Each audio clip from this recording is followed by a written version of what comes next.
was 8.9 feet. Forecast. The river is expected to rise above flood stage late Friday morning and continue rising to 16.8 feet Sunday evening. Additional rises are possible thereafter. Flood stage is 15.0 feet. Flood warning now in effect from late tonight until further notice. What? Moderate flooding is forecast. Where? Waccamaw River at Conway. When? From late tonight until further notice. Impacts. At 12.0 feet, flooding will worsen in Lee's Landing, Riverfront South, Pitch Landing, and Savannah Bluff. Flooding will also worsen along Waccamaw Circle, Riverside Drive, and in low areas along Gray Oak Drive. Flood waters will begin to affect Black Moss Drive and Cypress Flat. Depot Road, New Road, and Jackson Bluff Road may begin to flood. The lowest homes on Riverside Drive north of Conway may be affected. Which golf course may begin to flood? Swamps will be heavily flooded. Additional details. At 11:15 a.m. Wednesday, the stage was 8.7 feet. Forecast. The river is expected to rise above flood stage just after midnight tonight and continue rising to a crest at 12.3 feet tomorrow evening. Flood stage is 11.0 feet. Flood warning now in effect from Thursday morning until further notice. What? Major flooding is forecast. Where? Little PD River at Gallivant's Ferry. When? From Thursday morning until further notice. Impacts. At 12.0 feet, flood waters will affect 30 to 40 homes in the Fork Ridge community near Nichols. Additional details. At 11 a.m. Wednesday, the stage was 8.2 feet. Forecast. The river is expected to rise above flood stage tomorrow morning and continue rising to 12.0 feet Monday morning. Additional rises are possible thereafter. Flood stage is 9.0 feet. Flood history. This crest compares to a previous crest of 11.9 feet on March 7, 1987. Flood warning now in effect from Thursday. Flood advisory in effect until 8:15 p.m. this evening. What? Flooding caused by excessive rainfall is expected. Where? A portion of northeast South Carolina, including the following counties: Darlington and Florence. When? Until 8:15 p.m. Impacts. Minor flooding in low-lying and poor drainage areas. Ponding of water in urban or other areas is occurring or is imminent. Additional details. At 5:15 p.m., Doppler radar indicated heavy rain due to thunderstorms. Minor flooding is ongoing or expected to begin shortly in the advisory area. Additional rainfall amounts up to 3 inches are expected over the area. This additional rain will result in minor flooding. Some locations that will experience flooding include Florence, Darlington, Timmonsville, Lamar, Quinby, Florence Darlington Technical College Main Campus, Darlington Raceway, Swift Creek, Sardis, Cartersville, Mechanicsville, Oates, Mars Bluff, Francis Marion University, Carolinas Hospital System, Cedar Tower, McLeod Regional Medical Center, Health South Rehabilitation Hospital, and Carolinas Hospital System. Turn around. Don't drown when encountering flooded roads. Most flood deaths occur in vehicles. Flood warning now in effect from Thursday afternoon until further notice. What? Minor flooding is forecast. Where? Lumber River 1 Southeast Nichols.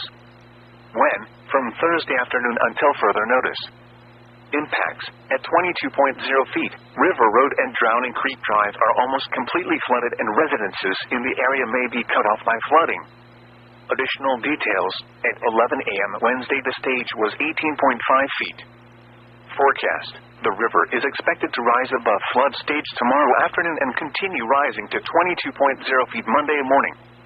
Additional rises are possible thereafter. Flood stage is 20.0 feet. Flood warning now in effect from Thursday evening until further notice. What? Moderate flooding is forecast. Where? Lynch's River at Effingham.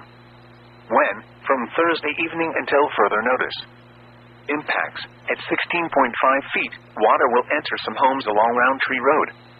Several homes will be isolated along North Old Georgetown, Roundtree, and Bengals Roads near Effingham and New Hope.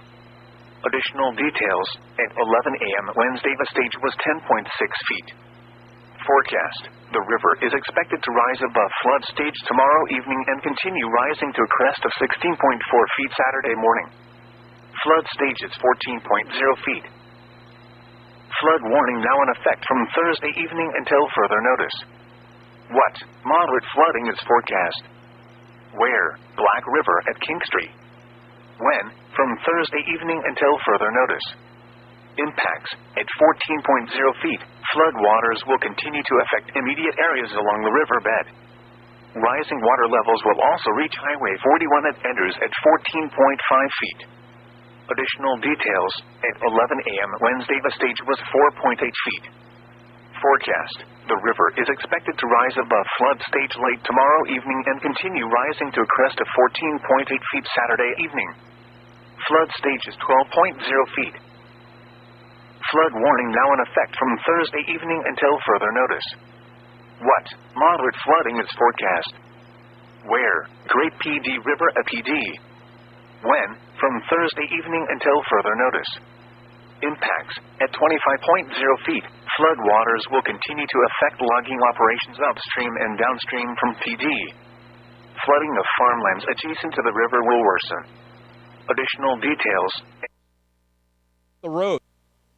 Some high water rescue swift boats came in and got some of the residents out last night. Here's what one of the locals had to say. Saturday afternoon, we started getting some rain. And, knowing what the projections were looking at, it didn't look good. So we started prepping, moving stuff out. We have boats, trailers. I got an RV. We have it parked beside the house and went ahead and moved it up. We've got some property up the road, so we went ahead and moved it up there. They've got some elderly that live on the creek, one in hospice, and I think the fire department had to come in and over. Leave. I mean, my wife didn't want to leave. That's, we sort of had some words. She wanted to stay. So that high is going to be out there. It's major flood stage at this point. It's now in the moderate stage and going down. But as you can see, the rain continues. Depending on how much rain we're going to see, that water level drop may slow, come back up. Something will be following. Forecast for rain, call for another 3 to 6 inches of rain, mostly afternoon through the early evening.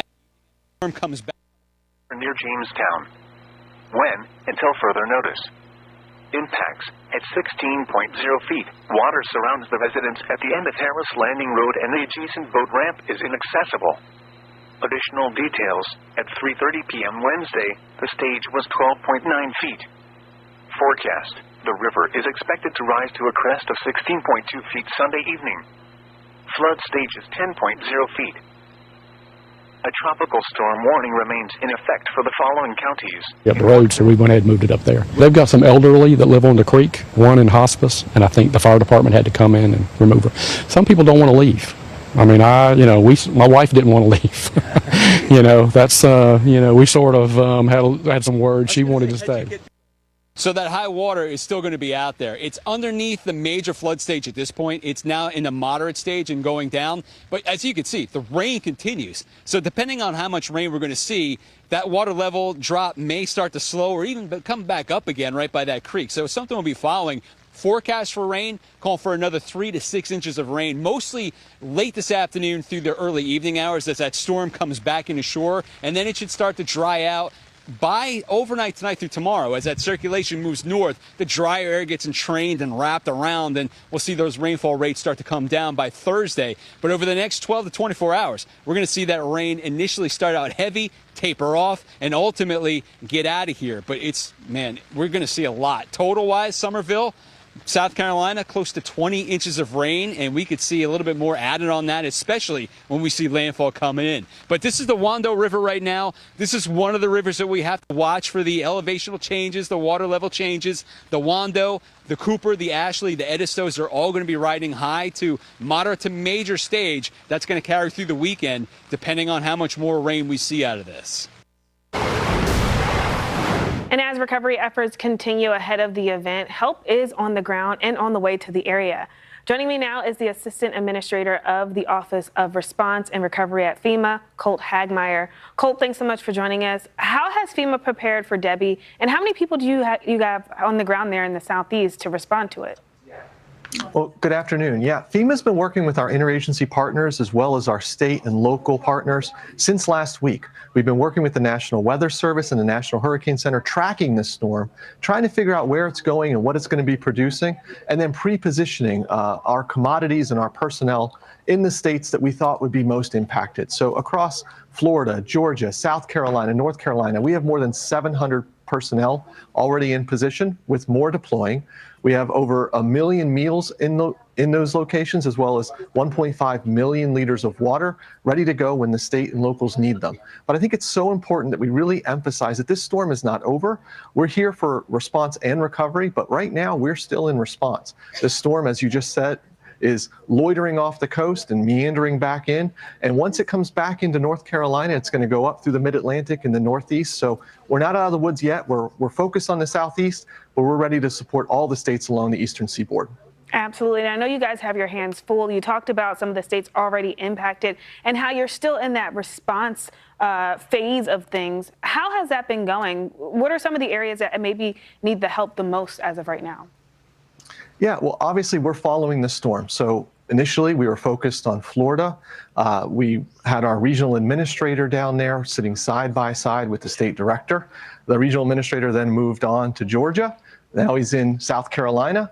He's with the state directors of emergency management, understanding exactly what their needs are. And we have personnel in all of those states. We have a national incident management team, one of our most capable teams in North Carolina right now. And, you know, we're positioning up the East Coast as needed. I'm calling actually from the National Response Coordination Center here in Washington, D.C., where we have representatives from across FEMA and our federal interagency partners, bringing together all of the departments and agencies that can provide support after a disaster.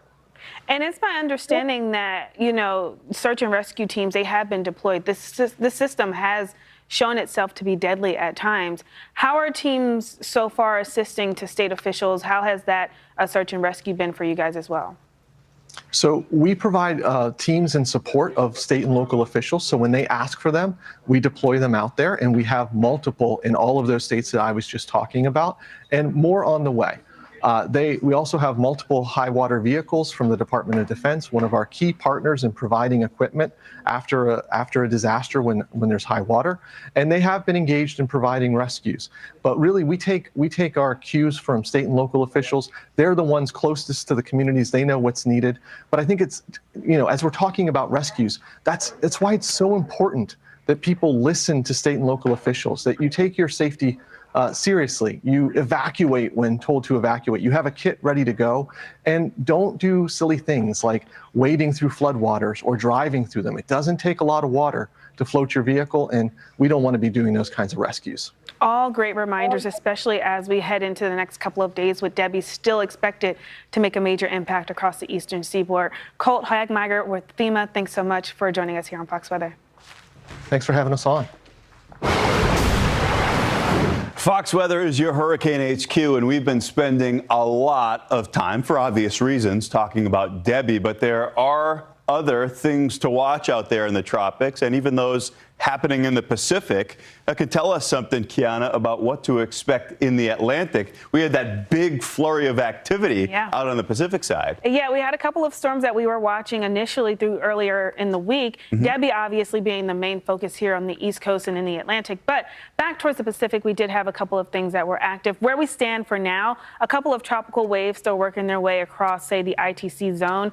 At one point, we were also watching a little disturbance behind Debby. Yes. That may have lost a little bit of his punch. That's fizzling a bit, but just like we saw last week, the European forecast model heading into the early middle part of next week already starting to sniff something out, maybe here somewhere in the northeastern Caribbean. Stay tuned on that. Sea surface temperatures are very warm. The dust is starting to fade away. And yeah, Kiana, you look ahead to the middle of this month, we've got this red zone that shows development likely. But this is what we were kind of hinting to earlier in the season, right? The fact that we would have an active season, not to let your guard down. We're getting into those weeks and eventually into the month of August and September where we usually see the uptick in activities. So these are going to be zones that we have to continue to monitor even through the end of this month. Yeah, this isn't exactly an shattering outlook necessarily as that dust goes away. We know the sea surface temperatures are still close to record highs, but then even into the following week, this is August the 21st through the 27th, you've got this whole zone effectively unlocked in orange where development's possible. And there's strong signals, again, in parts of the main development region toward likely development. Right. So as we get deeper into the season, again, we've been talking about how warm the sea surface temperatures have been. That is going to be something that continues, that anything that starts to really spin itself up will help fuel that in the days ahead. Not letting off the gas pedal here with the season ahead. 23 expected storms for the month. I think they went ahead and downgraded a bit. That period in between Beryl, I think, had them pull back a little bit. We talked with Fox Weather hurricane specialist Brian Norcross yesterday about this. The throwaway storms, the early season weaker storms, we didn't have many of those, but you notice what they didn't throttle back, Kiana. Hurricanes and major hurricanes, a dozen and half a dozen. That's in total. So we got to wait.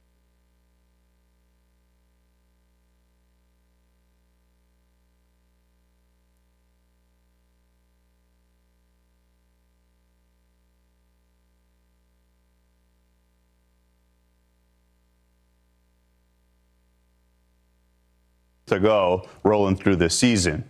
Right now, though, Tropical Storm Debby continues to spin just off the Carolina coast. It's strengthened.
Right now, and what this tropical moisture will do by the end of the week, finding its way up into the mid-Atlantic, the Northeast, and bringing with it, unfortunately, what we're thinking will be some of the scenes like we saw down south with the flooding. So we got a live picture for you here from Wilmington, North Carolina. We've been waiting on a band that's been just south of Wilmington for most of the afternoon, at least for the last few hours. So that rain is starting to work in. We just got the update from the National Hurricane Center at the top of the hour.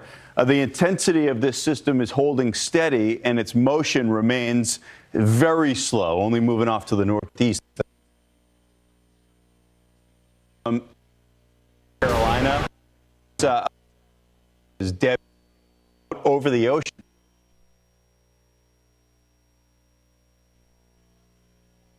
The Outer Banks OBX, it's just some isolated showers, but closer to what was the inner core of Debby and through here, particularly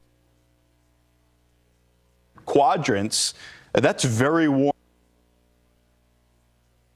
helping add more to clear an already moisture-rich system, one that's produced urban and forward drainage areas. Yes, what? The threat of river flooding will also increase late week into next week. tropical storm force winds could begin impacting portions of eastern North Carolina by Thursday afternoon, with strong winds continuing through early Friday morning, potentially bringing scattered tree damage and power outages. A few tornadoes could produce locally significant damage through Thursday night. Along the coast, minor storm surge with inundation 1 to 3 feet above ground level is possible this evening into Friday morning. There also remains potential for minor ocean overwash along the coast through late week. Stronger and more frequent rip currents will also exist along area beaches into this weekend. Dangerous marine conditions are expected for the coastal waters, sounds and rivers, with strong winds and dangerous seas.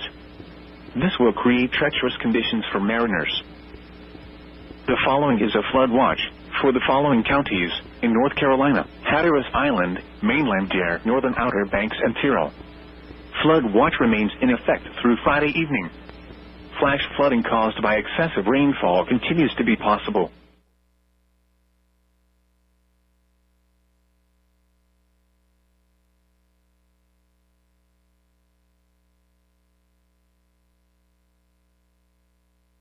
The areas affected include a portion of eastern North Carolina, including the following areas: Beaufort, coastal Onslow, Duplin, East Carteret, Greene, Hatteras Island, inland Onslow, Jones, Lenoir, mainland Dare, mainland Hyde, Martin, northern Craven, northern Outer Banks, Ocracoke Island, Pamlico, Pitt, southern Craven, Tyrrell, Washington, and West Carteret. The hazardous conditions are expected from through Friday evening. Impacts: excessive runoff may result in flooding of rivers, creeks, streams, and other low-lying and flood-prone locations. Flooding may occur in poor drainage and urban areas. Extensive street flooding and flooding of creeks and rivers are possible.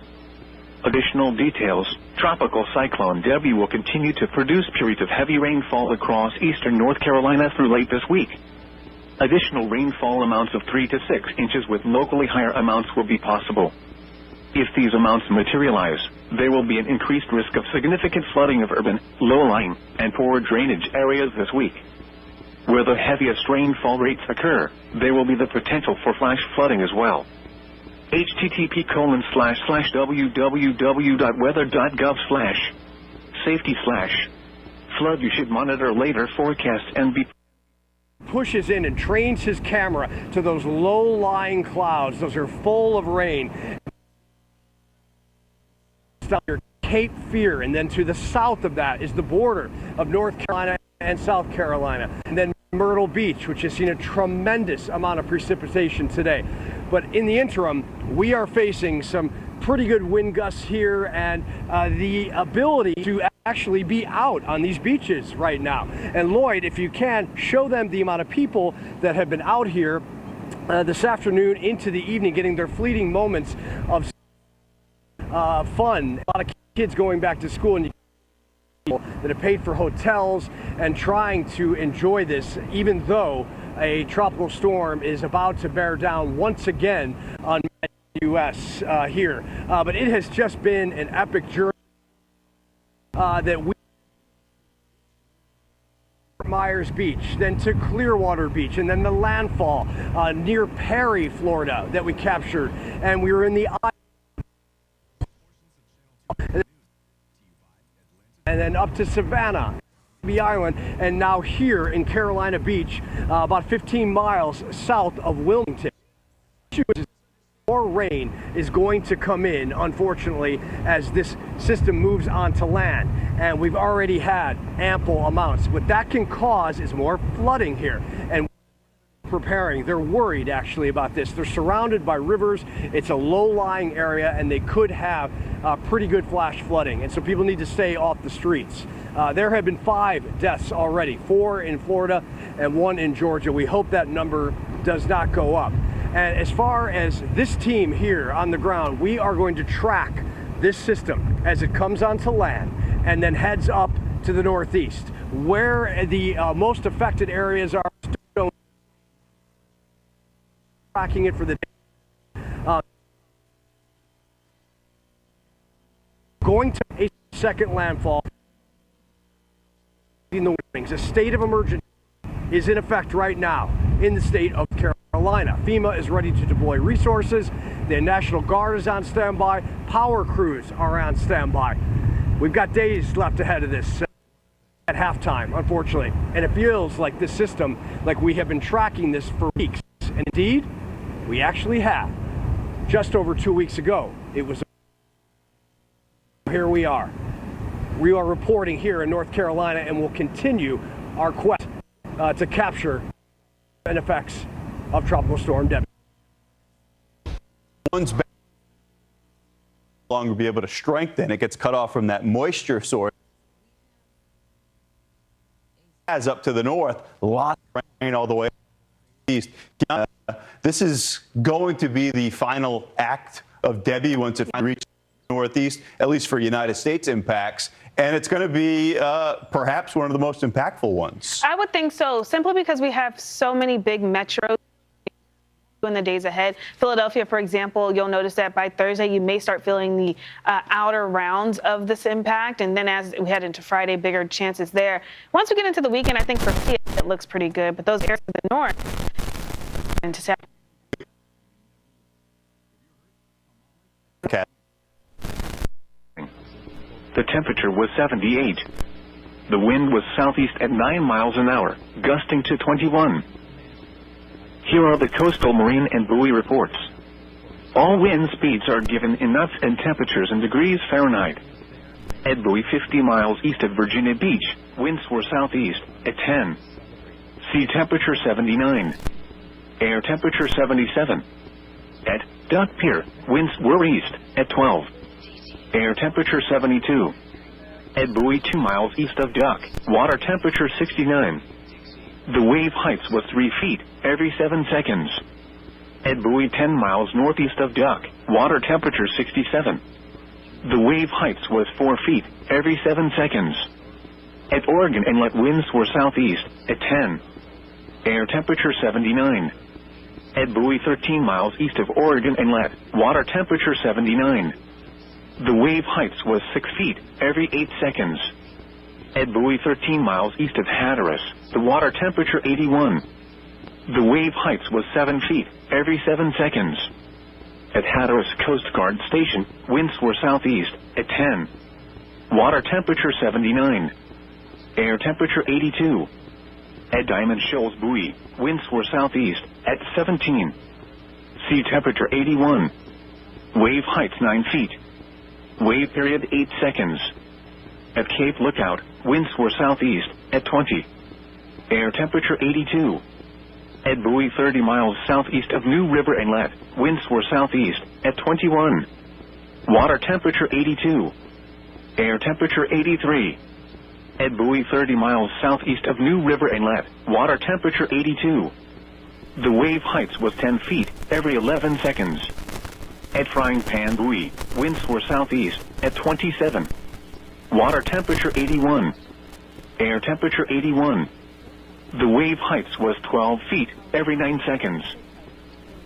Here is the forecast for the Mamie listening area. Tonight, showers likely with a chance of thunderstorms. Locally heavy rainfall possible. Lows in the upper 70s. Southeast winds 10 to 15 miles an hour with gusts up to 25 miles an hour. Chance of rain 70%. Thursday, showers likely with a chance of thunderstorms. Locally heavy rainfall possible. Breezy with highs in the lower 80s. Southeast winds 15 to 20 miles an hour with gusts up to 35 miles an hour. Chance of rain 70%. Thursday night, showers likely with a chance of thunderstorms. Breezy with lows in the upper 70s. Southeast winds 15 to 20 miles an hour with gusts up to 40 miles an hour. Chance of rain 70%. Friday, showers likely with a chance of thunderstorms. Humid with highs in the mid-80s. South winds 15 to 25 miles an hour with gusts up to 40 miles an hour. Chance of rain 70%. Friday night, showers likely with a chance of thunderstorms. Breezy with lows in the mid-70s. South winds 15 to 20 miles an hour with gusts up to 30 miles an hour. Chance of rain 70%. Here is the coastal waters forecast for the following marine location. Coastal waters from North Carolina, Virginia border to Currituck Beach, Light, North Carolina, out 20 nautical miles. Issued at 04:15 p.m. Small craft advisory in effect through late Friday night. Through 7 p.m., east winds 10 knots. Seas 3 to 4 feet, occasionally to 5 feet. Wave detail, southeast 4 feet at 7 seconds. Showers likely with a slight chance of thunderstorms.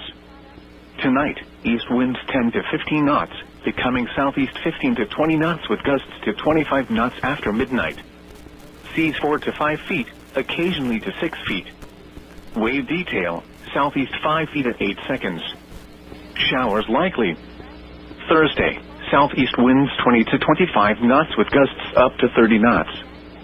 Seas 6 to 7 feet, occasionally to 9 feet. Wave detail, southeast 7 feet at 7 seconds. Showers likely with a chance of thunderstorms. Thursday night, southeast winds 20 to 25 knots with gusts up to 35 knots. Seas 6 to 8 feet, occasionally to 10 feet. Wave detail, southeast 7 feet at 7 seconds and northeast 1 foot at 6 seconds. Showers likely with a chance of thunderstorms.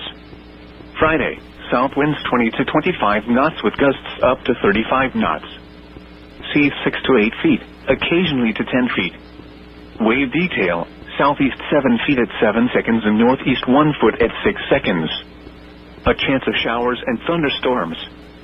Friday night, south winds 20 to 25 knots, becoming southwest 15 to 20 knots after midnight.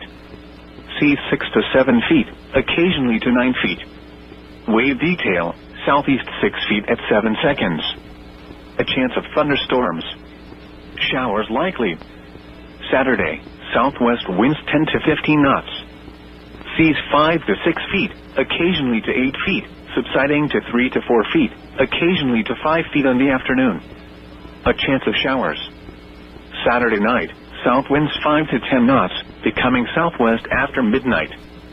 Seas 3 to 4 feet, occasionally to 5 feet. A chance of showers in the evening. Sunday, west winds 5 to 10 knots, becoming south in the afternoon. Seas around 2 feet. A chance of showers in the afternoon. Sunday night, northwest winds 5 knots. Seas around 2 feet. A chance of showers. Winds and seas higher and near thunderstorms. Here is the coastal waters forecast for the following marine location, Currituck Sound. Issued at 04:15 p.m. Small craft advisory in effect from 1 a.m. Thursday through late Friday night. Through 7 p.m., east winds 10 knots. Waves around 1 foot. Showers with a slight chance of thunderstorms. Tonight, east winds 10 to 15 knots with gusts up to 20 knots. Waves 1 to 2 feet. Showers. Thursday, southeast winds 15 to 20 knots with gusts up to 30 knots. Waves around 2 feet. Showers likely with a chance of thunderstorms. Thursday night, southeast winds 20 to 25 knots with gusts up to 35 knots. Waves 2 to 3 feet. Showers likely with a chance of thunderstorms. Friday, south winds 20 to 25 knots with gusts up to 35 knots. Waves 2 to 3 feet. A chance of thunderstorms. Showers likely. Friday night, south winds 15 to 20 knots with gusts up to 30 knots. Waves around 2 feet. Showers likely with a chance of thunderstorms. Saturday, southwest winds 10 to 15 knots with gusts up to 20 knots, diminishing to 5 to 10 knots in the afternoon. Waves 1 to 2 feet, diminishing to around 1 foot in the afternoon. A chance of showers. Saturday night, south winds 5 to 10 knots, becoming southwest after midnight. Waves around 1 foot, diminishing to 1 foot or less, and light chop after midnight. A chance of showers in the evening. Sunday, northwest winds 5 knots, becoming north in the afternoon. Waves 1 foot or less and light chop.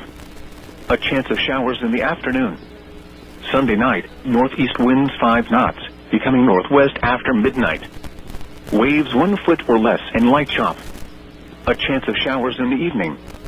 Winds and waves higher and near thunderstorms. Here is the forecast for the coastal waters from Currituck Beach Light to Oregon Inlet, issued at 4:57 p.m. Eastern Daylight Time. Small craft advisory in effect until noon Eastern Daylight Time Saturday. Tonight, southeast winds 15 to 20 knots with gusts up to 30 knots. Seas 5 to 7 feet.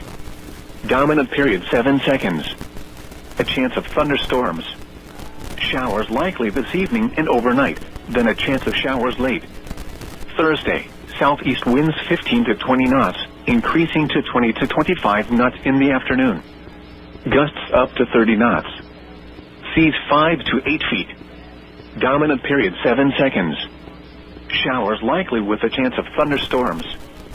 Thursday night, southeast winds 20 to 25 knots with a few gusts up to 35 knots. Seas 7 to 9 feet, except 6 to 7 feet near shore. Dominant period 7 seconds. Showers likely with a chance of thunderstorms. Friday, south winds 20 to 25 knots with a few gusts up to 35 knots. Seas 6 to 9 feet, except 5 to 7 feet near shore. Dominant period 7 seconds. A chance of showers and thunderstorms. Friday night, south winds 20 to 25 knots, becoming southwest 15 to 20 knots after midnight. Gusts up to 30 knots. Seas 5 to 8 feet. Showers likely with a chance of thunderstorms. Saturday, southwest winds 15 to 20 knots with gusts up to 25 knots, diminishing to 10 to 15 knots in the afternoon. Seas 3 to 5 feet. A chance of thunderstorms. Showers likely, mainly in the morning. Saturday night, southwest winds 5 to 10 knots. Seas around 3 feet. A chance of showers and thunderstorms. Sunday, southwest winds 5 to 10 knots. Seas 2 to 3 feet. A chance of showers and thunderstorms. Sunday night, southwest winds 5 to 10 knots, becoming northwest after midnight. Seas 2 to 3 feet. A chance of showers and thunderstorms. Monday, north winds around 5 knots. Seas 2 to 3 feet. A chance of showers and thunderstorms in the morning. Monday night, east winds around 5 knots. Seas around 2 feet. Winds and seas higher and near thunderstorms. Here is the forecast for the Albemarle Sound, including the Alligator River and Croatan and Roanoke Sounds, issued at 4:57 p.m. Eastern Daylight Time. Small craft advisory in effect from 6 a.m. Thursday to midnight Eastern Daylight Time Friday night. Tonight, southeast winds 15 to 20 knots with gusts up to 25 knots. Waves around 2 feet. Alligator River and Croatan and Roanoke Sounds choppy. A chance of thunderstorms. Showers likely this evening and overnight, then a chance of showers late. Thursday, southeast winds 15 to 20 knots with gusts up to 30 knots. Waves around 2 feet. Alligator River and Croatan and Roanoke Sounds choppy. Showers likely with a chance of thunderstorms. Thursday night, southeast winds 15 to 20 knots with gusts up to 30 knots. Waves 2 to 3 feet. Alligator River and Croatan and Roanoke Sounds choppy. Showers likely with a chance of thunderstorms. Friday, south winds 15 to 20 knots, increasing to 20 to 25 knots in the afternoon. Gusts up to 30 knots. Waves 2 to 3 feet. Alligator River and Croatan and Roanoke Sounds choppy, increasing to rough in the afternoon. Showers likely with a chance of thunderstorms. Friday night, south winds 15 to 20 knots with gusts up to 25 knots. Waves 2 to 3 feet. Alligator River and Croatan and Roanoke Sounds choppy. Showers likely with a chance of thunderstorms. Saturday, southwest winds 10 to 15 knots, becoming west 5 to 10 knots in the afternoon. Waves around 2 feet in the morning, then 1 foot. Alligator River and Croatan and Roanoke Sound a moderate chop, diminishing to light chop in the afternoon. A chance of showers and thunderstorms. Saturday night, southwest winds 5 to 10 knots. Waves 1 foot or less. Alligator River and Croatan and Roanoke Sounds light chop. A chance of showers and thunderstorms. Sunday, northwest winds 5 to 10 knots. Waves 1 foot or less. Alligator River and Croatan and Roanoke Sounds light chop. A chance of showers and thunderstorms. Sunday night, west winds 5 to 10 knots. Waves 1 foot or less. Alligator River and Croatan and Roanoke sounds light chop. A chance of showers and thunderstorms. Monday, north winds around 5 knots. Waves 1 foot or less. Alligator River and Croatan and Roanoke sounds flat. A chance of showers and thunderstorms in the afternoon. Monday night, southeast winds around 5 knots. Waves 1 foot or less. Alligator River and Croatan and Roanoke sounds flat. A chance of showers and thunderstorms in the evening. Winds and seas higher and near thunderstorms. Here is the offshore waters forecast for the following marine location: Cape Charles Light to Currituck Beach Light to 100 nautical miles offshore. Tonight, south to southeast winds 15 to 25 knots. Seas 6 to 11 feet. Scattered showers and thunderstorms. Thursday, southeast winds 20 to 30 knots. Seas 6 to 11 feet. Scattered showers and thunderstorms. Thursday night, south to southeast winds 25 to 30 knots. Seas 7 to 12 feet. Scattered showers and thunderstorms. Friday, south winds 25 to 30 knots. Seas 8 to 11 feet. Scattered showers and chance of thunderstorms. Friday night, south winds 20 to 30 knots, becoming southwest 15 to 25 knots. Seas 6 to 11 feet. Saturday, west to southwest winds 15 to 25 knots. Seas 5 to 9 feet. Saturday night, southwest winds 10 to 20 knots, becoming west to southwest 5 to 15 knots. Seas 3 to 6 feet. Sunday, west to southwest winds 5 to 15 knots, becoming southwest 10 to 20 knots. Seas 3 to 5 feet. Sunday night, southwest winds 5 to 15 knots, becoming west to northwest. Seas 3 to 5 feet. Monday, northeast winds less than 10 knots. Seas 3 to 4 feet. Monday night, variable winds less than 10 knots. Seas 3 to 4 feet. Here is the offshore waters forecast for the following marine location: Currituck Beach Light to Cape Hatteras to 100 nautical miles offshore. Tonight, southeast winds 20 to 30 knots. Seas 7 to 13 feet. Scattered showers and thunderstorms. Thursday, south to southeast winds 20 to 30 knots. Seas 7 to 13 feet. Scattered showers and isolated thunderstorms. Thursday night, south winds 25 to 30 knots. Seas 8 to 13 feet. Scattered showers and thunderstorms. Friday, south winds 20 to 30 knots. Seas 8 to 11 feet. Thunderstorms and scattered showers. Friday night, south winds 20 to 30 knots, becoming southwest 15 to 25 knots. Seas 6 to 11 feet. Saturday, southwest winds 15 to 25 knots. Seas 4 to 8 feet. Saturday night, southwest winds 10 to 20 knots. Seas 3 to 6 feet. Sunday, west to southwest winds 5 to 15 knots, becoming southwest 10 to 20 knots. Seas 3 to 5 feet. Sunday night, southwest winds 10 to 20 knots, becoming west to southwest 5 to 15 knots. Seas 3 to 5 feet. Monday, west to southwest winds 5 to 15 knots, becoming southwest 10 to 20 knots. Seas 3 to 5 feet. Monday night, west to southwest winds 5 to 15 knots, becoming variable. Seas 3 to 5 feet. Now here is the hazardous weather outlook for eastern North Carolina for today and tonight. Please listen to NOAA Weather Radio or go to weather.gov. On the internet for more information about the following hazards: flood watch, moderate with current risk. Tropical Cyclone Debby will slowly drift over the Atlantic near the South Carolina coast today.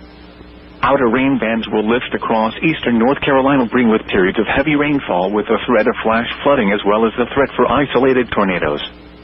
And now the extended outlook for the period Thursday through Tuesday.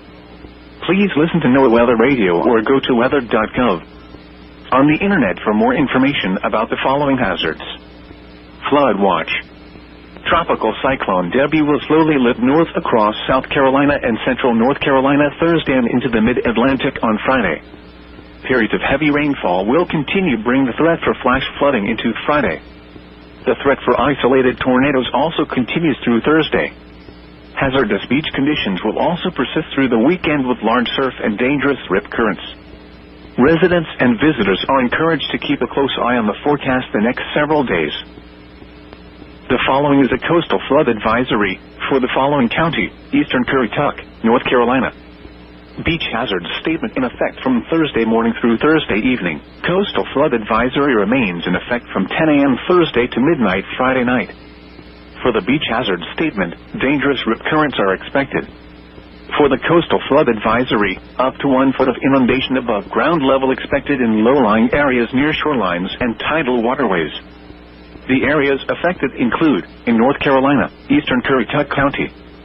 In Virginia, Virginia Beach. The hazardous conditions are expected for the beach hazard statement from Thursday morning through Thursday evening. For the coastal flood advisory, from 10 a.m. Live, local, late breaking. This is Channel 2 Action News at 6 p.m. Coverage you can count on. Good evening. Glad you are with us. I'm Wendy Corona in for Linda Stouffer. Hello again. I'm Justin Farmer, and a team of Channel 2 Action News photographers and reporters working two similar breaking stories this evening. A new video here in the past 15 minutes from a viewer outside the Red Martini in Buckhead shows people rifling through some liquor and furniture. There was an eviction there. New this hour, we are speaking with a witness to the whole thing, and we're going to hear from them in just a couple of minutes. And then News Chopper 2 live over a beauty supply store eviction in Clayton County. Some new video for you. Police keeping crowds away from piles of expensive merchandise. I mean, you know how expensive extensions are. We're going to take you there live momentarily. But first, a judicial emergency in Cobb County. The chief judge says a software update is causing all sorts of serious problems. Channel 2's Christian Jennings is live in Marietta. And Christian, this is impacting lawyers, judges, police, defendants. Really, the list goes on. Right. Anyone who uses the courthouse here in Cobb County is impacted by this. Chief Judge Gregory Poole's order says notices usually distributed by the clerk's office are either not being sent, or if they are sent, they have inaccurate information, wrong times and locations of court hearings, and that's just the tip of the iceberg. Court Administrator Christopher Hansard talked to us about the problems and says under state law, the judicial emergency may suspend deadlines and grant relief for a 30-day period for folks dealing with this mess. Well, I've experienced a number of different things. Again, our staff and our judges have experienced just not being able to find the information that they need on the cases that they're supposed to be working on in any given time. Either the information is incomplete, it's inaccurate, it's inaccessible. Now, I did go inside the courthouse today to try and talk with Connie Taylor, the clerk of court here, and she did not come out to talk to me. I left my name and number with someone there in her office. We did reach out to the Attorney General's office, and they did confirm that this office, that she is still under an open investigation. So I'm looking into that and digging into that for WSB tonight at 11. Live here in Cobb County, Christian Jennings, Channel 2 Action News. We have an update on breaking news. Roads around the beauty supply store that was evicted along Terra Boulevard they're now open. This is what the parking lot of U.S. Beauty Supply looked like from News Chopper 2. Channel 2's Taisha Fernandez not too far from there. And Taisha, that eviction truly caused quite a frenzy in that area. It has been such a chain reaction of events, Wendy, and it seems like the traffic has gotten better out here since deputies opened up Upper Riverdale Road right here. But let me tell you, traffic still seems like it is congested out here. Now, take a look at this video that we have from News Chopper 2. It just really shows you the scope of the amount of merchandise that is in the middle of this parking lot that is now roped off by police. And this is the Beauty Mart on Upper Riverdale Road, right off of Terra Boulevard. Now, some folks must not have been watching that they are not allowed to get down this road because people have been coming with empty bags, empty suitcases, trying to get over to that Beauty Mart to get things. But of course, deputies have been stopping them. But I will tell you, where deputies opened up this intersection of Upper Riverdale Road and Terra Boulevard, people can walk across now. And it certainly looks like people are getting over there. And it looks like, the refuse truck. Oh, We know that some code enforcement trucks, my photographer was pointing out something that I couldn't see. We know that a bunch of code enforcement trucks drove over to the parking lot, so we're working to find out what they were doing. My photographer seems to think that they are getting some of the stuff, so we'll find that out and we'll check back in with you. Again, traffic is getting better. Avoid Terra Boulevard and Upper Riverdale Road. Make sure you do. We're live in Clayton County. Taisha Fernandez, Channel 2 Action News. All right, Taisha, thank you for that. And also, in a strange coincidence in Buckhead, a nightclub is being evicted there. Police on the scene at the Red Martini on Peachtree Road in Buckhead, where people were grabbing at bottles of alcohol as they were being removed from the club there. And Channel 2's Brian Mims is live now outside of that lounge. Brian, I understand it was chaos there for a while. It certainly was. I'm standing behind the Red Martini Lounge, and let me show you to the ground where bottles, shattered bottles of alcohol and glasses are on the pavement. Furniture is getting stacked up and loaded into a U-Haul truck here behind me. This is just behind the lounge. We have viewer video I want you to see. This shows bystanders coming into the parking lot and rummaging through boxes and other items from inside the business. I spoke with a man identifying himself as the manager of the Red Martini. He told me he doesn't know why the business is getting evicted.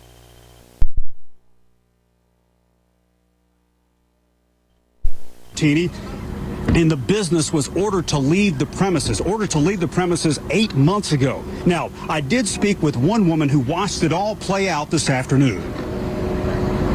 They had their stuff set out. We just kind of ambushed it, took what they could grab. The owner got mad. A fight broke out. Guns were drawn. Police were called. Right now, as you see, people are loading equipment and merchandise into a U-Haul truck. The manager of the lounge would not speak with me on camera. I have also been trying to speak with the owner of Red Martini and the landlord of the property. Have not been able to do that yet. A number of Atlanta police were on earlier in the afternoon. Most of those police officers have left. The traffic is flowing along Peachtree Road without any trouble, and the crowd has dispersed. Things are much calmer now than it was a couple of hours ago. Live in Buckhead, Brian Mims, Channel 2 Action News. We're still talking about Tropical Storm Debby because she's just stalling today. President Joe Biden approved an emergency disaster declaration for North Carolina as Debby hits part of North Carolina now. Emergency declarations had already been declared for Georgia, Florida, and South Carolina. And meanwhile, the number of deaths being blamed on the storm is growing. We now know that 6 people have died, and 2 of those victims are children. Hundreds of members of the Georgia National Guard are in parts of South Georgia right now trying to help out people. A severe weather Team 2 has been tracking Debby since it in the Caribbean. And with a look at where the storm is now, we turn to Chief Meteorologist Brad Nitz in Severe Weather Center 2. The center just off the coast of South Carolina here, just off Charleston. It's moving only 3 miles an hour, so very slow motion. That'll pick up speed over the next day and a half or so, and you can see very heavy rain for coastal eastern North and South Carolina there, and those bands wrapping around to parts of southeast Georgia, also seeing some bands. Look here on the backside of this system, dry across the metro area, but a few of these outer bands starting to set up. Isolated showers now moving in a far northeast Georgia, and that's going to continue to drift towards the southwest. Not a rainy evening, but we will be dodging a few isolated showers in the hours ahead. Here's the center of circulation, still some heavy downpours, parts of South Carolina near and now just to the west of Statesboro. Look at the rainfall totals. This is what has fallen, about 10 inches in Savannah, Charleston also about 10 inches, and just to the west, over 15 inches of rain, and of course, it's not over yet. Forecast track takes it slowly to the north over the next 24 hours and then eventually starts to accelerate away. Coming up in just a few minutes, I'll take you through the day-by-day forecast, what we can expect on the backside of this system locally. That's straight ahead. And Channel 2 investigative reporter Mark Winnie is live in Bullock County right now. And he's the only reporter embedded with the Georgia National Guard. Mark, please describe the conditions where you are now. Well, let's talk about dams. About 5:40 p.m., GBA Director Chris Stallings told me his agency has confirmed 7 dams have been breached in southeast Georgia because of Tropical Storm Debby, and he intends to use the Georgia National Guard to address some of that and a number of other situations. We were at one dam site with the Guard today. We're on a mission down the road about 30 minutes from here. Lieutenant Colonel Craig Henderson says Georgia National Guard soldiers were working on a storm-battered section of road in Screven County when a call came in about a country dam elsewhere in the county. A landowner has already shut off the power to the land dam or earthen dam. So what we're doing now, the Department of Transportation is bringing in about 10 dump trucks full of dirt, and we're going to use one of our tractors to fill this in, try to brace it so we don't get this 150-acre body of water pushing on downstream. Tell us what a local official told you could potentially happen to a Georgia highway if this isn't fixed. So water would then breach further down this creek, overflowing onto a Georgia highway. Georgia National Guard Colonel Chris Powell says the Georgia Emergency Management and Homeland Security Agency, GEMA, is routing instructions to the Guard on where the 250 Guard soldiers here and their equipment are needed. Are you concerned that if there's significant rain tomorrow, you may get more flooding? That is very, very possible. A scene we found near Statesboro, not far from the armory where we linked up with the Guard. It's your house, that white house next to the yellow one that's flooded, that's your house? Yeah, I watched it rise, just kept rising. What's giving you the strength to keep going? God got the strength. He sure do. He got me. He got me. I understand from Mr. Bellamy that he didn't have water in his house, at least when we were speaking, because it was built for stuff like this. Others may not have been so fortunate. GEMA Director Stallings told me he expects the National Guard to be busy tomorrow. Reporting live in Southeast Georgia, Mark Winning, Channel 2 Action News.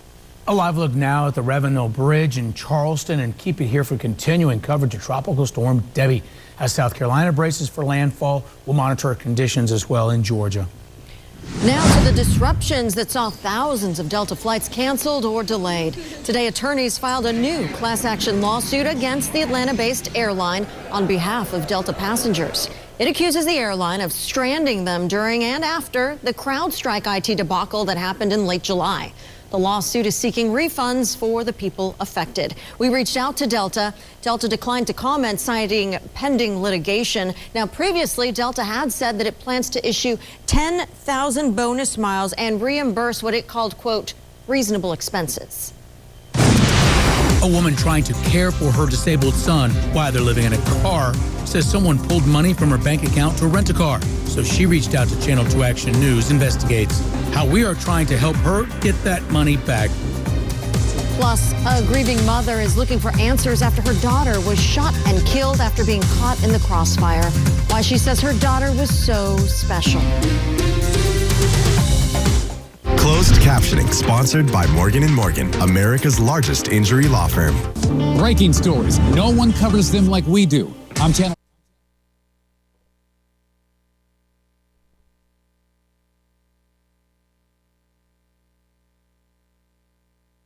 Here's the hazardous weather outlook. This hazardous weather outlook is for portions of north and central Georgia. For this afternoon and tonight, isolated thunderstorms could occur along the line from Athens to Columbus through midnight tonight. Otherwise, the region should be dry. Severe weather is not expected. And now the extended outlook for the period Thursday through Tuesday. The outer rain bands of Tropical Cyclone Debby may produce occasional thunderstorms in Georgia on Thursday, with the highest storm chances over eastern Georgia in the afternoon. Isolated afternoon and evening thunderstorms will be possible in eastern and central Georgia Friday, Saturday, and Sunday. Then the entire state will have a chance of isolated storms Monday and Tuesday afternoons. Severe weather is unlikely through next Tuesday. Spotter information statement. Spotter activation will not be needed through tonight. The current time is 6:12 p.m. Eastern Daylight Time. Here are the 6 p.m. weather observations from around the area. At Atlanta, it was mostly sunny. The temperature was 95 degrees, dew point 67 degrees, relative humidity 39%, with a heat index of 99, wind northwest at 15 miles an hour. Pressure was 29.71 inches and falling. Around Atlanta, at Chamblee, it was sunny and 93, wind northwest at 13 gusting to 20.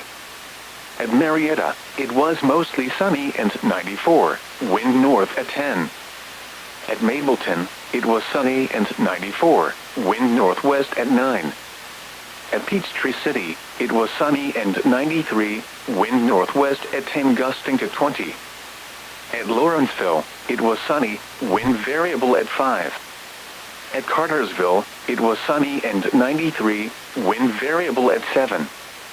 At Kennesaw, it was mostly sunny and 91, wind north at 12. At Hampton, it was partly sunny and 92, wind northwest at 3. At Covington, it was sunny and 93, wind calm. At Monroe, it was partly sunny and 91, wind east at 5. Elsewhere around the region, at Athens, it was mostly sunny and 93, wind east at 6. At Gainesville, it was mostly sunny and... Had just graduated from Banneker High School in Fulton County. Her mother told Channel 2's Michael Seiden what made her daughter so special. Right now, I miss her. The grieving mother of 18-year-old Anaya Harris says she still can't believe it. Tuesday marked 1 week since she lost her daughter to a senseless act of gun violence. She didn't even have a chance to do anything in life. The 2024 Banneker High School graduate was planning to enlist in the U.S. Army. In fact, on the morning of her murder, Anaya and her best friend took this photo, together holding hands right before they were scheduled to take their entrance exam for the military. She had went to the office and took the asphalt test, and she passed. But hours later, Anaya's dreams of serving her country were shattered by gunfire. Police say Anaya and her best friend were riding with another friend when they stopped at this Shell gas station on Old National Highway in Jonesboro Road. The driver, who has not yet been identified police, got out of the car, and that's when investigators say he was targeted by 2 armed gunmen. A shootout erupted, and Anaya was killed in the crossfire. For Anaya's mother, the pain is unbearable. She's now relying on her daughter's memory to give her the strength to get through the day. It's that she was beautiful, and she was robbed. And it's not fair. Michael Seiden, Channel 2 Action News. Even though the school year is now underway, several metro area districts still need to hire dozens of bus drivers. In DeKalb County, they're looking to fill 75 positions to add to its staff of about 600. Fulton County is short 133 bus drivers out of more than 800 positions. Cobb County is looking to hire 40 more bus drivers. And Atlanta Public Schools has 30 open positions for bus drivers. Some people in Northwest Atlanta are fighting a plan to tear down a historic school building. The Galloway School sits right next to Chastain Park, technically in it.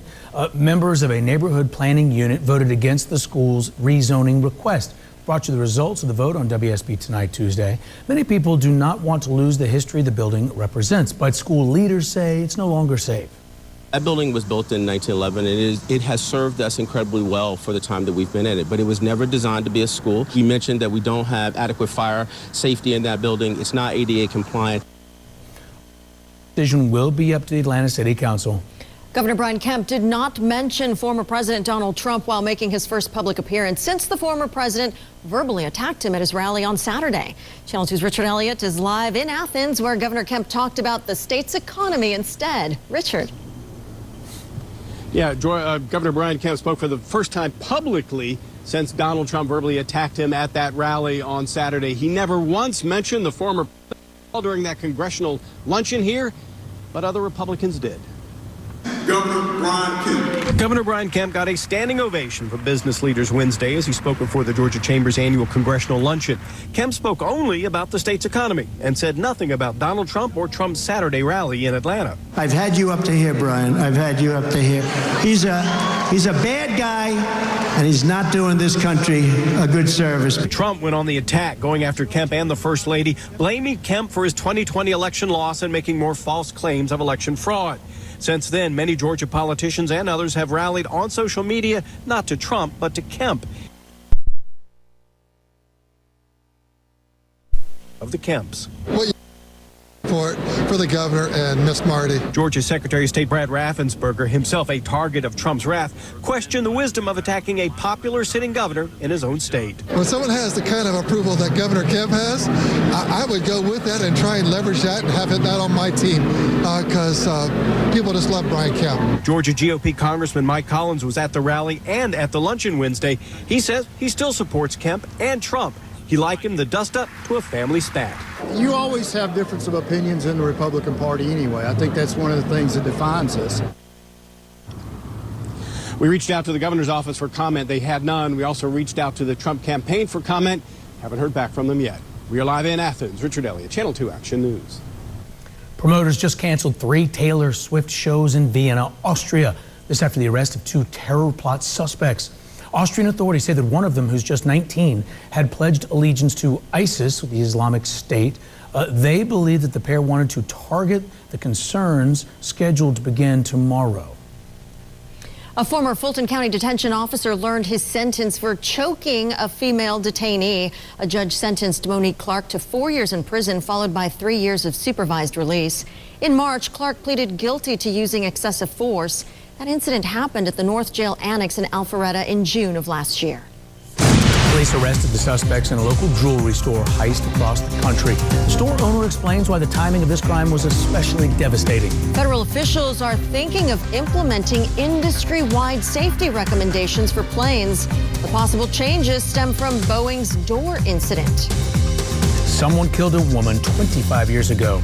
Now there's a major update in that case. New evidence that helped police arrest her husband. Tonight, the race for the White House is on. We're right there on the campaign trail. Plus, the deadly storm, tracking the devastation and where it's headed next. More Americans turn to world news tonight with David Muir, the most watched newscast on television. Rip-offs, scams are everywhere. I'm Channel 2's Lori Wilson. We're always there to protect you with new warnings and Clark Howard's money-saving advice. In the morning, see the difference. Don't miss a day. Join us. Channel 2 Action News this morning, 4:30 to 7. Next DT. Yeah, let's birth this baby. From the morning show to the White Lotus, your star-studded sneak peek at must-see new TV. I'm having a ball. Next DT. Tonight at 7:30. Sponsored by AquaGuard. Refresh your space with a mid-century makeover at Ashley. During the Labor Day sale, discover statement pieces starting at $499.99. Plus, get 0% interest for 5 years on in-store purchases. No minimum purchase required. Shop more deals in-store and online.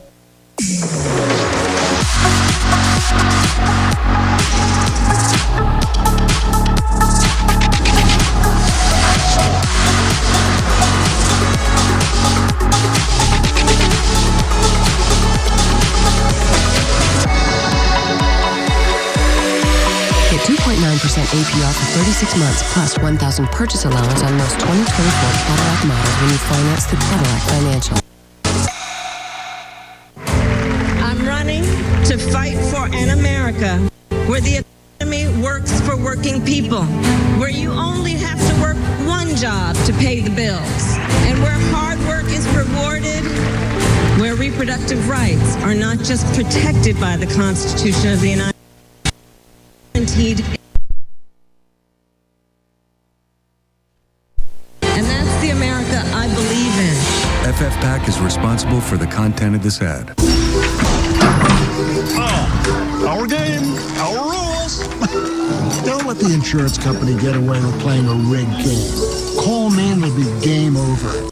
Win. One call, that's all. Labor Day mattress deals are happening now at Ashley.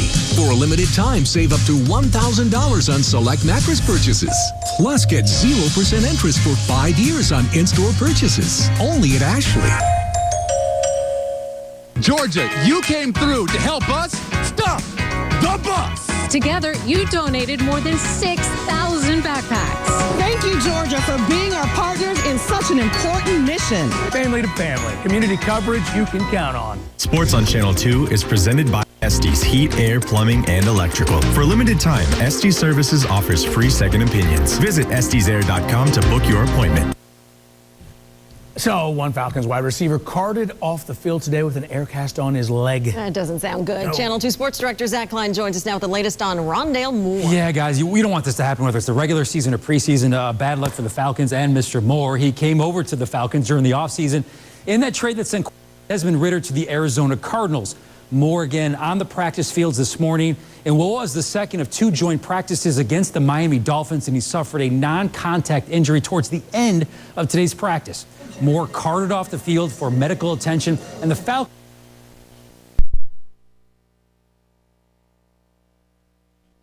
Ledbetter from the Atlanta Journal-Constitution spoke with quarterback Kirk Cousins after practice, and he told Led the team definitely praying for Moore and hopeful for a speedy recovery. Cousins added that up until that point, the joint practices were very productive.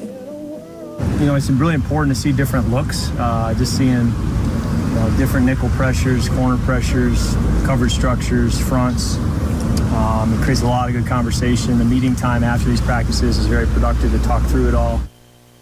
All right, for the first time since joining Art's staff back in January, we are hearing from Bulldogs co-defensive coordinator Travaris Robinson. Robinson is running that defense with Glenn Schumann, as we know, someone he calls a defensive savant. Call him like Rain Man. He's very, very intelligent, man. Very intelligent. Sees everything, has really good ideas, and he does a really good job in front of the guys. I think the guys really, really respect him. He does a really good job of delegating different things to the staff and giving people ownership in their job. Y'all should see him make some kind of edit or any kind of slide or something, man. He's the best on the computer I ever seen.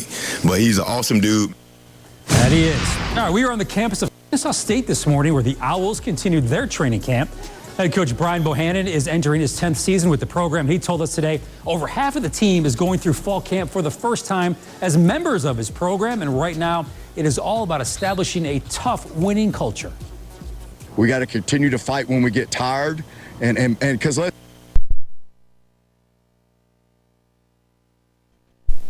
there's going to be matchups that we're not in favor, but we can still go compete at a high level, all right? But we got to learn to do that in practice. Love me some Coach Bo. All right, not only do the Braves hoping to snap that 3-game losing streak tonight, but they're also looking to score at least 1 run. This team has not scored 24 straight innings. That is the longest drought by the Braves over the last 35 seasons. Not good, Justin. You know, Z, what they need to do at times like this? You call Chipper Jones. Yes, am I right? That's yeah. Right. Give Chipper a call. Yeah. A woman who was already down on her luck was told someone rented a car using her bank account. We reached out to Hertz and Bank of America trying to get some answers for her. A driver is accused of causing a deadly crash that killed a beloved Walmart worker. Friends of the victim tell Channel 2 Action News how they believe that accident could have been prevented. I'm tracking Tropical Storm Debby, about to make another landfall as it moves slowly to the north. And on the backside, an outer band that'll bring a few showers locally. Your weather on the way next.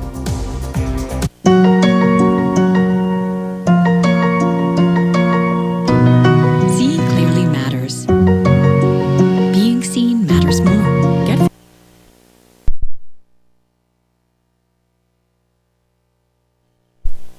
the flame. For centuries, it has brought us together.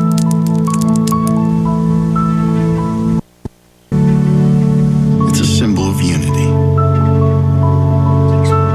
connection, a shared experience. It's an invitation to gather, to find common ground, to be part of something bigger than ourselves. So we unite together once again. We're reminded that even without the medals, the fans, or the anthems, when we come together around a flame, we all taste a little victory.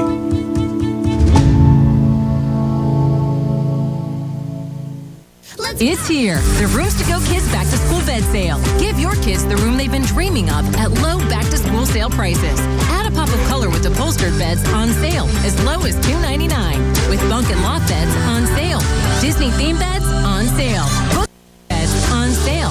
Plus, so many colorful options on sale now. It's an incredible selection of quality kids furniture at low back to school Walmart's back-to-school bed sale is going on now. Why is our border a chaotic mess? Kamala Harris. Biden put her in charge of the border. They rolled back President Trump's successful border policies. Kamala pushed to defund ICE, the agency responsible for deporting criminals. And she supports amnesty, rewarding illegals with citizenship. And Kamala's big lie about the border? The border is secure. Kamala lied about Biden's obvious mental decline.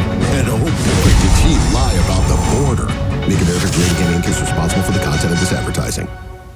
When you're a top athlete, devoted to your sport, every move counts, and winning means everything. At Montlick Injury Attorneys, we've devoted 40 years to perfecting our winning formula. We've got the right team and resources and the right motivation. At Montlick, the reason we win is you. If you're injured, speak with a Montlick attorney now for free. Call #WIN from your cell phone. That's #946. More money with Montlick. Weather presented by Montlick Injury Attorneys. Get more money with Montlick. 96 degrees, a lot of sunshine, low humidity today. Now starting to see a couple of isolated showers develop. This is a developing outer rain band from Tropical Storm Debby. You see these showers here near Rabun County, the Georgia-South Carolina border that extends up into North Carolina and all the way down towards Jackson County. A little shower there right along I-85. Not a lot of rain, but we'll continue to watch these little narrow bands develop and circulate counterclockwise around that low pressure center, the center of Tropical Storm Debby, which is now just off the South Carolina coast, but it is barely moving, only 3 miles an hour. It's going to make another landfall into South Carolina tonight. Look at the rainfall totals already, a little over 10 inches of rain in Charleston and Savannah, about 10 inches. And then just to the southwest of Charleston, over 15 inches of rain and more heavy rain falling. So the weather on the way for us. Well, tomorrow, a mix of sun and clouds. Debby moving ashore tonight and tomorrow. The heavy rain with Debby, there's more of it to come, stays to our east. So we'll have those few showers locally that I showed you developing now. And I expect again tomorrow, a few isolated showers on the backside of Tropical Storm Debby as it lifts to the north. Here's the forecast track making landfall, drifting to the north-northwest, and then crossing North Carolina on Friday. Then it finally starts to accelerate away. This has been such a slow-moving system, but by the end of the week and the weekend, it's going to be out of here. Finally, good riddance, right? So here's what we're looking at as far as additional rainfall. This is on top of those rainfall totals I just showed you. We're looking at red on the map, 2 to 4 inches. That's going to be widespread and common as it lifts to the north. And the areas in yellow, 4 to 8 inches. So some more flooding inland. Here's that narrow band of showers starting to develop now. We'll hit around isolated coverage through 11 o'clock tonight. At 11, likely that Debby's still not quite onshore, but very close. You want to tune in tonight, WSB tonight at 11. I'll be tracking that next landfall. It stays to our east through the night and into the morning hours. We'll have, in fact, a lot of sunshine to start the day tomorrow. Drier air coming in behind this, so only a few narrow rain bands developing again tomorrow. Keeps our rain chance not zeros, but low at about 20% for a stray shower as we head through the day tomorrow. Look at the highs. Almost as hot as today's 96. We get to 93 in Atlanta. 5-day forecast of the weekend always a view. Tomorrow, those isolated showers. Most of us stay dry. And then hot and dry as we wrap up the week, head into the weekend with high temperatures in the low 90s. And that continues into Monday as well. All right, Brad. Now, new at 6, an Atlanta woman says that hundreds of dollars in charges for a wrecked rental car have cleaned out her bank account. But she says not only did she never wreck that car, she never rented it. Channel 2 consumer investigator Justin Gray is with us now. Justin, she's been trying for months to sort it all out. And Justin, her bank account is down to 33 cents. The family has been relying on monthly Social Security disability to stay in their home. And these charges for the mystery rental car took nearly every dime. My totes, my clothes. Bria Davis and her disabled son are living out of her car. Her son is in school during the day. They look for safe places to park at night. We just lay the car seat back and go to sleep. Davis says more than $750 was pulled from her Bank of America account for a Hertz rental car this spring, a rental car she never rented. I never rented a car in the time I've been in Georgia, since 2005. Davis locked her debit card. Hundreds of dollars more in charges from Hertz have been blocked. those charges because the rental car was apparently in an accident. You or anyone related to you ever rented a car through hers? No, not at all. Never rent a car with hers. I didn't have no reason. I had my own personal car. Davis lost her job after a month-long hospitalization, and with her bank account cleaned out, she lost her home, too. I need it right now. Who wants to sleep in a car? She says she's been reaching out to Hertz and Bank of America for months now, trying to get the money returned. They've been telling me the money is going to be there every day, and the money is not there. I'm in an emergency situation right now, and they already know that. And we did reach out to both Hertz and Bank of America this week, both of them telling us they are researching the case. We are going to continue to stay on this, Wendy. All right, Justin, thanks for that. Now, tonight, a mother says she never doubted Atlanta police would solve her daughter's murder. Atlanta police revealed an arrest today in the murder of Melissa Wolfenbarger. She was killed 25 years ago. Melissa disappeared from her family's home in Henry County, and then remains were found in Atlanta. Detectives worked that case, and they arrested the victim's estranged husband Tuesday.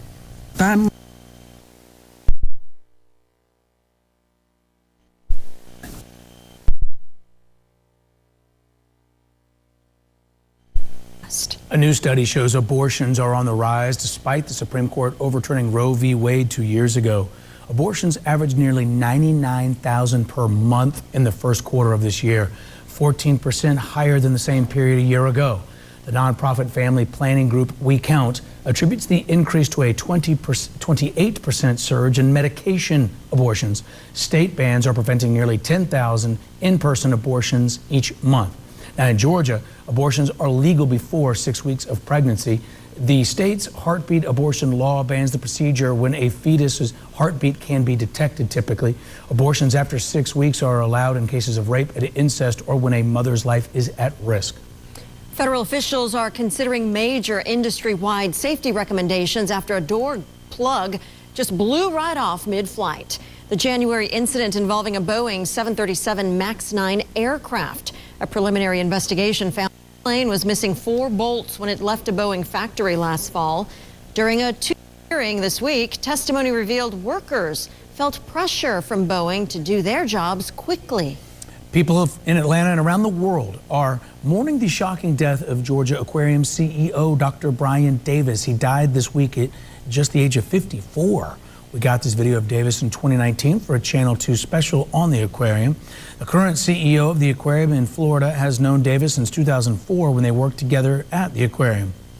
He was a part of the team when we were just drawing exhibits on the back of a napkin, and he was a part. It was his brainchild to have these education experiences. Davis was a father to 3 children. A cause of death has not been announced. Detectives say 3 men were not only able to break in and steal hundreds of thousands of dollars worth of jewelry from this store, but they say they did it all across the country. How they were able to catch them. I'll have that coming up. The state school superintendent caused a big stir when he decided to defund AP African American Studies in Georgia schools. We're finding out why he decided to reverse course and fund the program after all. The stage is set in the race for the White House, and today I'm speaking with political scientist Kerwin Swint to get his thoughts on where we are right now. Stories that matter to Lawrenceville are on Channel 2 Action News. Visit Margaritaville at LanierIslands.com and get your tickets today. Cash for Players won big yesterday, and you could win $185 million tonight with Powerball. Watch tonight's drawing starting at 11, only on Channel 2. Tonight, the race for the White House is on. We're right there on the campaign trail. Plus, the deadly storm, tracking the devastation and where it's headed next. More Americans turn to world news tonight with David Muir, the most watched newscast on television. Truck accidents leave you asking hard questions, and the answers you need will not come from the insurance company. Call the Strong Arm, attorney John Foy at Associates. Let my team focus on your case while you focus on your recovery. That's the Strong Arm. Jerry! On a jumbo cash scratcher, I can win a ton of cash or a new Ford F-150 truck. I'm gonna win a Ford F-150 truck. Take my truck for a spin. I got money for days now. I'm dancing in the wind. I'm all cool and you're not. You're just flapping. Oh no! Yes. Win a new 2024 Ford F-150 truck or up to $1 million. Play the Jumbo Cash family of scratchers.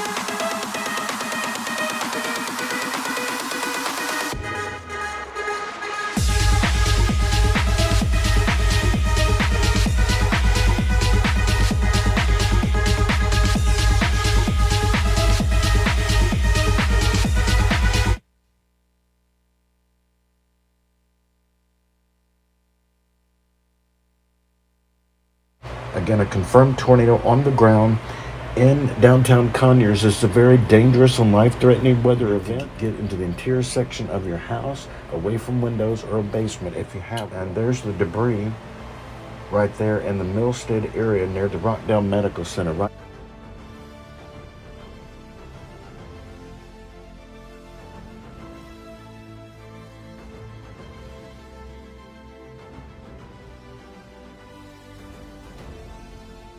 Channel 1 Atlanta.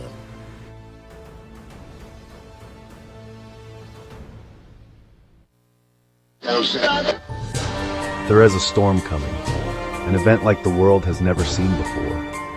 The emerging event will have little to do with weather, but more about developing situations that were foreseen many years ago. We have always warned you during severe weather and news events that affected many. Now, Channel 1 Atlanta begins a new series to warn you about what's coming soon and make sure you are prepared. Join us on a new journey, as according to a recent survey, a lot of people believe we are living in the last days. Current news events show us now more than ever. In history, time is setting the stage for the coming storm, a new series, now playing only on Channel 1 Atlanta.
day. This leaves the monthly total at 0. The yearly total since July 1st is 0. There were 20 cooling degree days today. This brings the monthly total to 134. The yearly total since January 1st is 1,587. Sunset tonight is at 8:32 p.m. Sunrise tomorrow is at 6:55 a.m. This is NOAA Weather Radio Station, KEC 80. This broadcast originates from the National Weather Service office in Peachtree City and is transmitted from the top of Stone Mountain on a frequency of 162.55 megahertz. The KEC 80 listening area includes the following counties: Cherokee, Clayton, Cobb, DeKalb, Douglas, Fayette, Forsyth, Fulton, Gwinnett, Henry, Newton, Rockdale, and Walton. Visit our website at weather.gov/Atlanta for the latest weather information, including watches and warnings. You can also like your Peachtree City National Weather Service on Facebook or follow NWS Atlanta on Twitter. Here is the hazardous weather outlook. This hazardous weather outlook is for portions of north and central Georgia. For this afternoon and tonight, isolated thunderstorms could occur along the line from Athens to Columbus through midnight tonight. Otherwise, the region should be dry. Severe weather is not expected. And now the extended outlook for the period Thursday through Tuesday. The outer rain bands of Tropical Cyclone Debby may produce occasional thunderstorms in Georgia on Thursday, with the highest storm chances over eastern Georgia in the afternoon. Isolated afternoon and evening thunderstorms will be possible in eastern and central Georgia Friday, Saturday, and Sunday.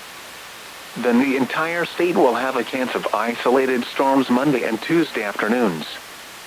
Severe weather is unlikely through next Tuesday. Spotter information statement: spotter activation will not be needed through tonight. The current time is 6:44 p.m. Eastern Daylight Time. Here are the 6 p.m. weather observations from around the area. At Atlanta, it was mostly sunny. The temperature was 95 degrees, dew point 67 degrees, relative humidity 39%, with a heat index of 99, wind northwest at 15 miles an hour, pressure was 29.71 inches and falling. Around Atlanta, at Chamblee, it was sunny and 93, wind northwest at 13 gusting to 20. At Marietta, it was mostly sunny and 94, wind north at 10.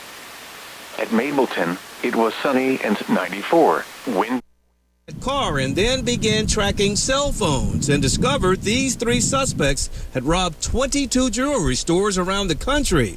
Then deputies here say they coordinated with the FBI and officers in Ohio after noticing the men about to hit a store there. These pictures show what happened next. They were caught inside, and luckily it was a safe resolution for everybody. Nobody was hurt. I asked deputies why they thought the suspects chose Forsyth. Forsyth County is a very affluent county. And he said the location is easy to get in and out of. Yilnov couldn't believe investigators caught the suspects who caused her so much pain. I am so proud of the Forsyth County Sheriff's Office. They are so amazing. And Reyes Higuero, Pedro Garcia, and Rafael Hernandez face serious charges and are being held in Ohio without bond. They'll be brought back here to Georgia, where they'll face more charges, including RICO charges. We're live in Forsyth County. Tom Jones, Channel 2 Action News.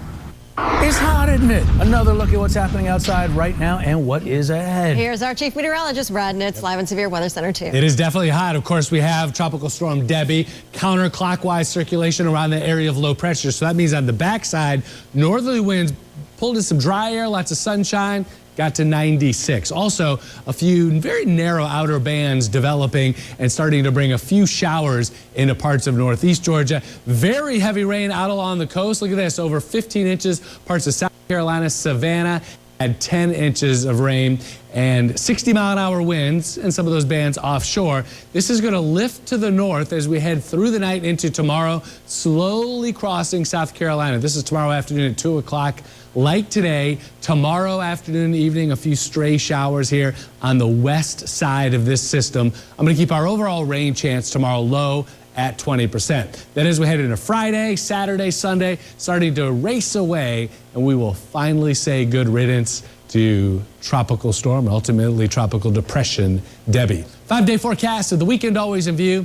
Tomorrow, 93 with that 20% chance of rain. Then hot and dry for the next several days through the weekend, highs near 90. After weeks of controversy, hundreds of Gwinnett County students will now be able to take the AP African American Studies course. Channel 2's Gwinnett County Bureau Chief Matt Johnson is live at Gwinnett County Schools. And Matt, the state superintendent, changed his position today.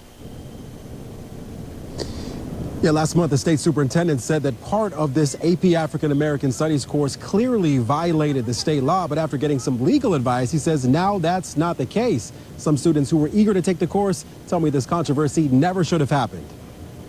I'm really excited to take the course, yeah. More than 240 Gwinnett County students will now have a chance to take the AP African American Studies course they wanted to take all along. For our history to be in the curriculum, to learn in school, it's like amazing. Gwinnett schools canceled it last month amid confusion over whether students would get college credit for it. It was really jarring. I was like, I do not know where I'm going to go. The state superintendent, Dr. Richard Woods, on Wednesday said the course would be fully recognized with state funding in Georgia after weeks of controversy. It's not something controversial. It is the truth. It's history. It happened. Last month, Dr. Woods said he would not approve the course because the topic of intersectionality violated the state's divisive concepts law.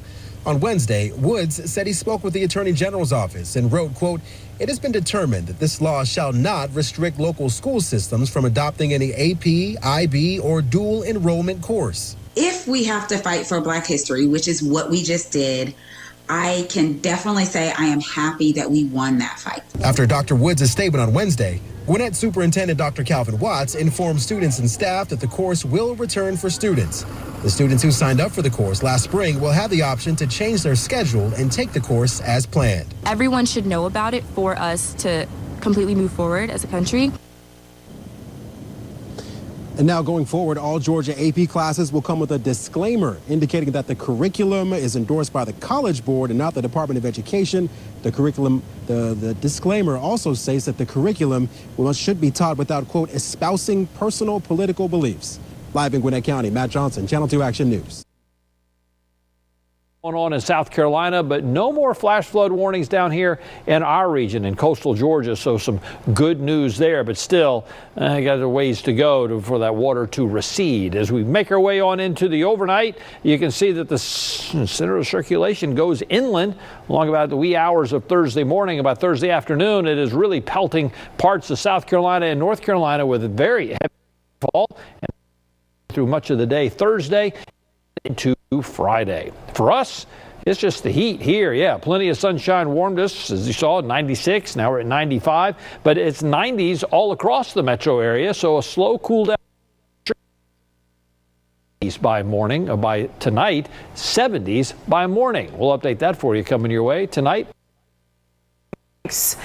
The family of one of the men who died during the implosion of a submarine last year has sued the operator OceanGate.